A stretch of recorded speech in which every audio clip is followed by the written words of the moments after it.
worst ancient medical treatments. Hey everyone, just wanted to say a big thank you to all my awesome subscribers. Your support means so much to me. Stay tuned for more fun and exciting stories. You're the best. Don't forget to hit that like button if you haven't already. Look at me. Look into my eyes. Do I look like someone who enjoys getting leeches stuck on me? Or does it look like I'd rather eat a pizza like a cookie? Personally, I think it's kind of wild how humans used to treat illnesses back in the day. I mean, we've come a long way from rubbing dung on wounds, right? Or have we? Number 1. Leeches. Let's kick things off with leeches. Yeah, those slimy, blood-sucking worms that make you shiver just thinking about them. Ancient Egyptians thought these little guys could cure anything from headaches to ear infections. Got a fever? Slap a leech on it. Stomach ache? Leech it up. The logic was that bad blood was causing all your problems. Doctors believed that by letting these critters suck out the bad blood, you'd be on the road to recovery. It's a bit like saying, "Oh, you've got a headache? Let's just drain some of your life force." Surprisingly, leeches are still used in modern medicine for certain conditions, but I think I'll stick to Tylenol, thanks. Next up, we have trepanation. Fancy word, right? It's just a sophisticated way of saying, let's drill a hole in your skull. Ancient doctors believed that drilling a hole in your head would let out evil spirits. Got a migraine? No problem, just let the bad vibes out. I guess it's like the ancient version of getting rid of negative energy by burning sage, only way more extreme and with way less sage. The practice dates back thousands of years, with evidence found in prehistoric skulls. And here's the kicker. Some people survived and even thrived after the procedure. I suppose if you're desperate enough, you'll let someone play carpenter with your skull. Yikes! Goat liver reading. Ever wonder how people predicted your future before fortune cookies? Well, in Babylon, they'd read goat livers. Yes, you heard that right. They'd sacrifice a goat, yank out its liver, and examine it to diagnose diseases and predict outcomes. Imagine going to the doctor today, and instead of an X-ray, they pull out a goat. Ah, yes, according to this liver, you should avoid bad omens and dairy products. The liver was believed to be a divine organ, holding the key to understanding the will of the gods. This wasn't just a random practice. It was serious business with trained professionals known as haruspices. So, next time you complain about waiting for lab results, remember, it could be worse. You could be waiting on a goat's liver. Gladiator blood. Feeling weak? Need a pick-me-up?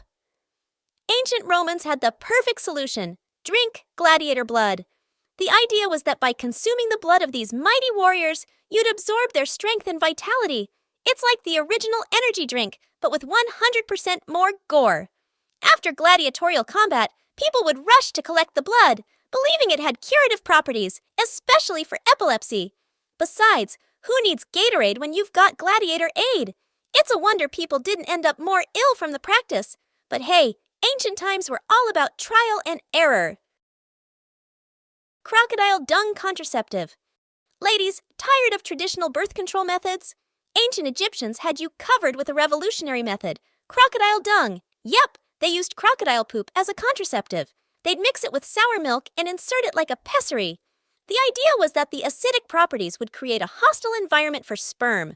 I guess they figured if it's disgusting enough, no one would want to go near it. Effective, but, not exactly romantic. The real question is, who was the first person to come up with this idea? Hey, let's see what happens when we use crocodile poop. Ancient contraception was truly a trial and error process, and I think it's safe to say we're all grateful for modern advancements in this field. Mouse paste. Got a toothache? Ancient Egyptians had just the thing, mouse paste. They'd mash up a dead mouse and apply it to the sore tooth.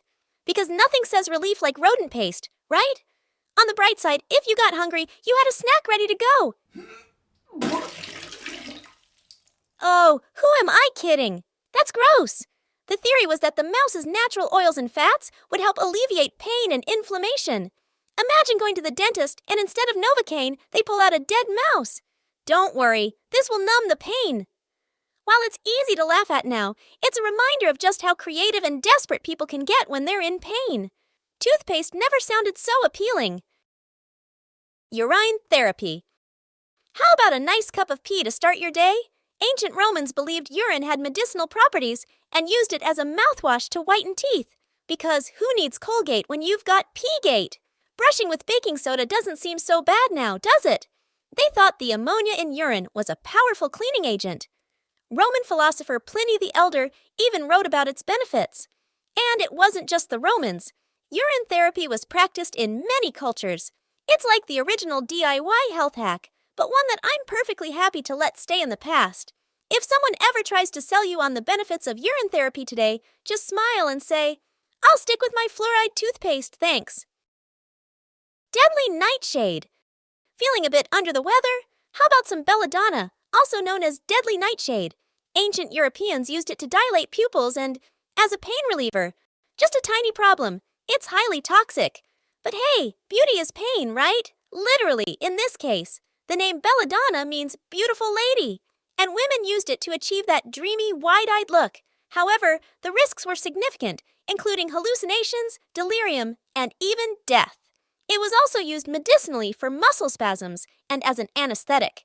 Today, we know to stay far, far away from it, unless it's carefully administered in tiny doses by a professional. But back then, a little beauty was worth the risk of, dying. Animal dung ointments.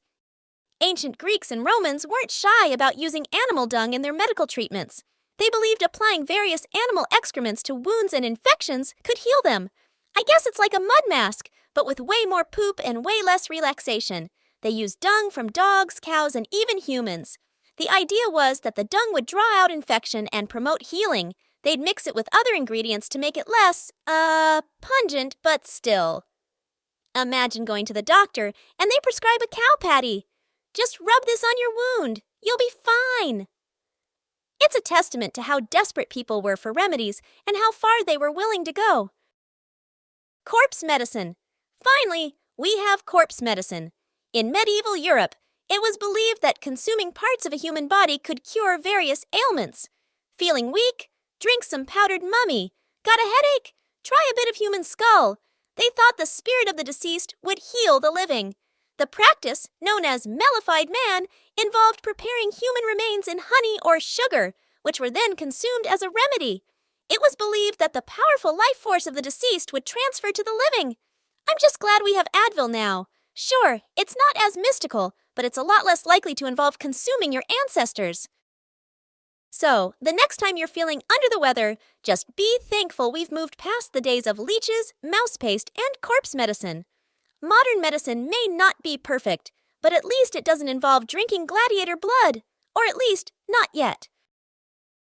If you had fun watching and learned something new, give this video a thumbs up and subscribe to Pretty Nonsense for more quirky history adventures. Drop a comment below on which story surprised you the most. Stay curious, stay cool, and we'll catch you in the next one.